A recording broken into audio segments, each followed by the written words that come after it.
এবার নজর রাখবো আরো একবার নিট সংক্রান্ত বিষয়ে, কেননা ইতিমধ্যেই আমরা যে খবর পাচ্ছি সুপ্রিম কোর্টে আজ শুনানি, যেটা গতদিন স্থগিত রাখা হয়েছিল। বলা হয়েছিল যে 14ই জুলাই পর্যন্ত নিট সংক্রান্ত যাবতীয় বিষয়ে শুনানি স্থগিত রাখা হয়েছে। আজ অর্থাৎ আজকের দিনে দাঁড়িয়ে নিটের আবারও শুনানি, যেটা সুপ্রিম কোর্টের নিট কাণ্ডের শুনানিতে এবার নয়া দিক এবার উঠে আসছে। তবে সেক্ষেত্রে চলতি বছরে কি আবারও হতে পারে নিট ইউজি রিটেস্ট?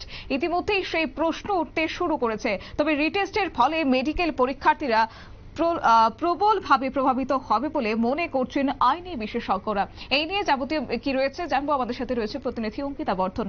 অঙ্কিতা, নিটকে কেন্দ্র করে বিতর্কের দানা বেঁধেছে দেশ জুড়ে, তারই মধ্যে এবার নিটের আরো একবার শুনানি। তাহলে কি বলাই যায় যে নিটে আবারও রিটেস্ট হতে পারে? তবে কি বলছে বিশেষজ্ঞরা বা কি বলছে আজকের এই শুনানি?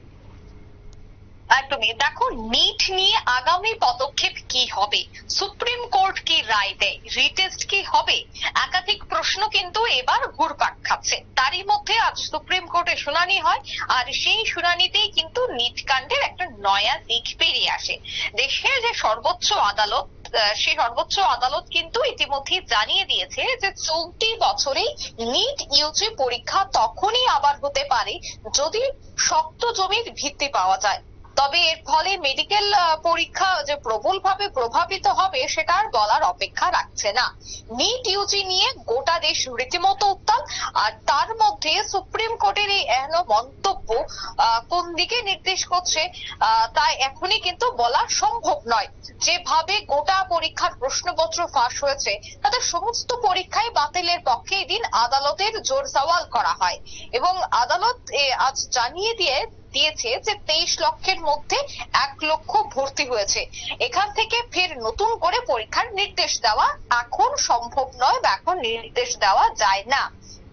আদালত আরো যোগ করে বলেছে যে লক্ষ লক্ষ পড়ুয়ারা এই মামলায় রায়দানের দিকে তাকিয়ে আছে, তাই বিষয়টি মোটেও একেবারে হেলা ফলার মতো নয়। এদিন আদালতে কেন্দ্রীয় সরকারের পক্ষ থেকে বলা হয় যে নেট ইউজি নিয়ে ফের পরীক্ষার দাবি উঠছে বারে বারে, কিন্তু কয়েকজনের গাফিলতির কারণে কিন্তু গোটা সিস্টেমকে একেবারে দোষারোপ করা যায় না, তাহলে পরীক্ষা ব্যবস্থায় রীতিমতো ভেঙে পড়বে। সেই কথাই কিন্তু আজ জানিয়ে দিয়েছে সুপ্রিম কোর্ট। অর্থাৎ এক কথায় যদি আমি বলতে হয়, তবে ইউজি নিট ইউজি পরীক্ষা পুনরায় যদি করতে হয় তবে তার মাটি শক্তপোক্ত, অর্থাৎ যে অভিযোগ রয়েছে, যে এলিগেশনস রয়েছে তা কতটা শক্তিশালী সেই বিষয়টা মাথায় রেখেই কিন্তু রিটেস্ট করা হবে।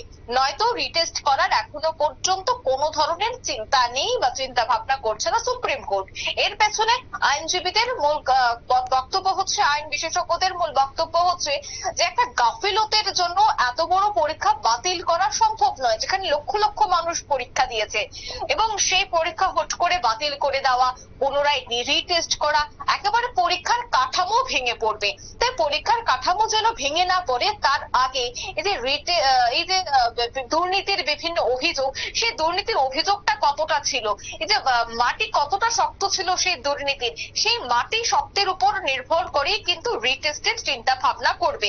এখনো পর্যন্ত কিন্তু রিটেস্টের পথে হাঁটছে না সুপ্রিম কোর্ট, এমনটাই কিন্তু সূত্র মারফত খবর। আগামী আরো কয়েকটা দিন আমাদের অপেক্ষা করতে হবে সুপ্রিম কোর্টের শুনানিতে শেষ কি বেরিয়ে এসেছে তার আপডেটের দিকেও কিন্তু আমাদের অবশ্যই নজর থাকতে হবে। শতাব্দী।